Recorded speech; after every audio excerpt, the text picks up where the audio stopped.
Hey, hey, hi. Time on planet Brad is just unexplainable. It just kind of goes and it's always there. We have a good time on planet Brad. And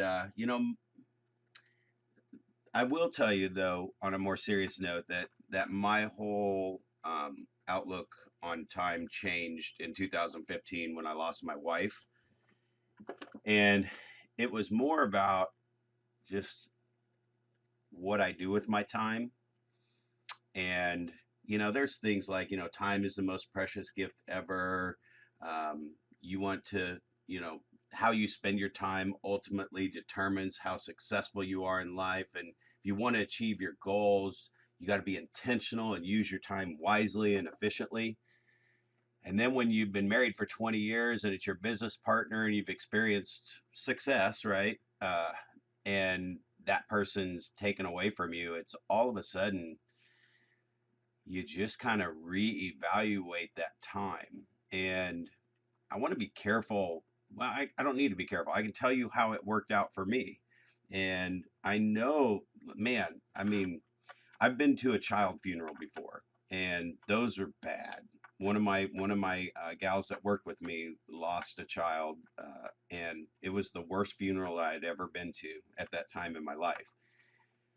I haven't lost either of my parents yet, but my wife at that time, Sonia, did. She lost both her parents. And until you lose a spouse or a child, man, those are some really, really tough things that get taken away from you. And of course, you have this reflection of time, the time you spent with them and the time you did all this stuff. And coaching thousands of people at a high level for 10 years prior to losing Sonia, or maybe even 15 years, I think I was coaching at that time, was my preparation for what I was going to do with time after she was gone. And I think I've shared this story before. There was a day, so it was basically November 4th of 2015 when, after 5 months of a coma, she wasn't coming back. It was through all the reports and the doctors, and I mean, basically her brain was going to seize forever. It was never going to come out of that. She was a vegetable. And when we had to make that decision as a family, that is not how she would want to live. And I mean, even if they got something back, it wouldn't be the Sonia that would want to be there. I mean, that was the hardest thing ever. Just, she's not on life support, man. I mean, put that's a crazy situation to be put in. What do you mean? Like, so what do we have to do? It's like you have to make the toughest decision you've ever made in your life. Which I'm facing that with my dog right now. My dog Duke, Shih Tzu, 16, 17 years old. I really believe he can't see right now, but he like still wakes up in the morning and wags his tail. He knows I'm there somewhere, and it's like, man, at what point do you make that decision to say you don't get to be here anymore? So one thing, you never know when your time's going to come up. I mean, like, who's going to take me out to pasture because I'm just an old man, blind and deaf, and I'm on both those tracks. And I'm going to be sitting in my chair, and they're like, "Dude, this is all he does all day long. Let's just take him down and take him down to the vet and let him take care of it." It's like, oh man. So all of that thought of time after that in 2015 and going through that, it's like, you know what time is? What Sonia would want is she would want everyone to hug and kiss as many people as they can and experience life. She's the one that made me jump out of an airplane at 10,000 feet. Yeah, made me. She strapped me to some guy's chest and threw me out the door. And I would have never done that. I mean, I'm one of those people, I probably would have done it, but she's the one that just said, oh, by the way, we're jumping out of an airplane over Aruba. And when you're at 10,000 feet, let me tell you, Aruba looks about the size of a penny. And it's like, are you kidding? We've got ocean all around us, and you're going to hit that little spot. If we miss it, we're going to end up in Cuba. And that was not the time to end up in Cuba at that time. Anyway, I digress.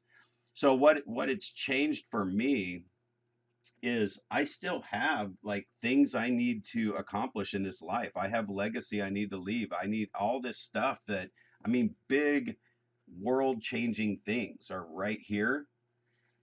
However, my time value has changed to where that isn't what's most important, and I'm going to wake up every day early and go to bed late doing the grindstone to make this a reality. I Here's what it's done is I now set up situations to make everything happen as simple and easy as possible, and they flow through versus pulling them to me. And so I will tell you, it's kind of a little bit of a disability for me, but not really, because I'm enjoying life. Like every day, there's not a day that I would regret. But I also kind of wish I would have had this 20 years ago when I was a young kid with a ton of energy and I was just going, yeah. But I think the wiseness that has come out of it is it's more about people and experiencing life. And I say that people because you guys, always say, "Oh, master follow upper" and all this other stuff. Man, it was so on purpose back then. Now I just let life roll. I still do all that stuff. I don't do anything less hard. I just enjoy life in front of anything else that comes along with it. And I've realized that it makes me find simpler, it makes me plan things out more and make sure I have an actual strategy to make it as easy as possible first and set up the right systems at step 1 and step 2 and step 3 that will make step 7 and 8 and 9 more successful and easier versus powering through all the way to the end and just driving it through fast and not getting roots. So anyway, I guess what I'll say is, we never know when time's going to end, yet I'm not getting busier and more desperate to get more done with less time on my life clock. I'm enjoying life more with my life clock because nobody ever said, and Tony, you say these things all the time. It's like nobody ever says on their deathbed, I wish I could go to work today and work for the dollar one more time. So anyway, that's what I've got on time.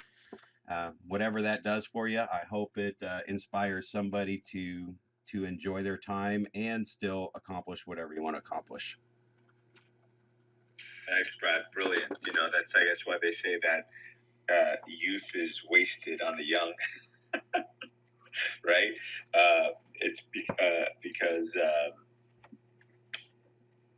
as you get older, that's when you really start to appreciate time, and you realize that every year that you live goes by faster, and time seems to be fleeting at times, right? But yeah, I wish I knew then what I know now. And look, I'm on borrowed time as it is. I was on borrowed time. So I'm grateful. I'm grateful. And sometimes time goes faster, sometimes it goes slower. It's really all goes the same time. It all depends on the emotion and what you're doing. And are you having fun throughout life, or is it a grind? Right? Make sure whatever you're doing isn't a grind. Make sure you spend time with the people that you want to spend time with. That's why it's important to find, if whenever possible, find a career that you love. Do something that you love. And by the way, that doesn't mean you quit your job because you don't like it and you go find something you love. No, no, you slow your damn roll down, because that's what everybody wants to do today. Oh, why aren't you working? Because I didn't love my job. I didn't have passion for it. Well, you know what? Love me some Gary Vee. He says you are not entitled to chase your dreams until you can pay your bills. So sometimes you've got to do the difficult things so that you can appreciate what it is you want to do. And how do you know what life you want to live if you haven't lived the life that you don't want to live? So maybe that's a conversation for another day in itself. But yeah, thank you for that, Brad. Appreciate you and your shares and your stories. Yeah, Brad. Yeah, no, I was just going to add to that. This in a time where mental health is tough and it's a trying economy and all that stuff. I love what you said about I didn't like my job, so I quit. And and it's a spiral. He is not enjoying life being in his home by himself. So you may quit your job because that's great because you hated your job, but you're not going to be able to experience life. And I know yesterday I kind of spurred a little bit with putting your stuff out there, and I was responding to someone about here's the thing, I wouldn't know some amazing people in my life if I didn't put myself out there. And I mean, there's bad things that come along with putting yourself out there, I just don't give those any energy. And but the people that I have plugged into have been amazing. Like, oh my God, I went to Carlsbad, California and hung out with Michael Gerber. And he's now like my best friend and business partner. It's like if you don't put yourself out there, you can't experience things in life, and then you're just going to be waiting for them to show up. So anyway, thanks for sharing that too, because you unless you love to be at home by yourself and it's the most fun thing in the entire world, that is not a great option for just about anyone.